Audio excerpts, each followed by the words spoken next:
മഹാഭാരതം ആദ്യ അധ്യായം ആദിപർവം. അതൊരു പഴയ കാലമാണ്. ഭാരതവർഷം ഭരിച്ചിരുന്ന മഹാനായ ചന്ദ്രവംശ രാജാക്കന്മാരുടെ കഥ. ആ രാജവംശത്തിലെ ഒരു വലിയ ശാഖയായിരുന്നു കൗരവർ. അവരുടെ തലസ്ഥാനം ഹസ്തിനപുരി.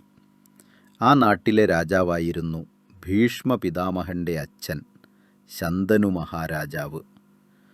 ഒരിക്കൽ ശന്തനു മഹാരാജാവ് നായാട്ടിനു പോയപ്പോൾ അതിസുന്ദരിയായ ഒരു യുവതിയെ കണ്ടു. അവൾ ഗംഗാദേവിയായിരുന്നു.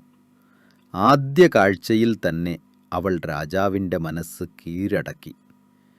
വിവാഹം കഴിക്കാൻ ആഗ്രഹിച്ച രാജാവിനോട് ഗംഗാദേവി ഒരു വ്യവസ്ഥ വെച്ചു. എൻ്റെ ഏതു പ്രവൃത്തിക്കും താങ്കൾ കാരണം ചോദിക്കരുത്. അങ്ങനെ ചോദിച്ചാൽ ഞാൻ താങ്കളെ വിട്ടുപോകും.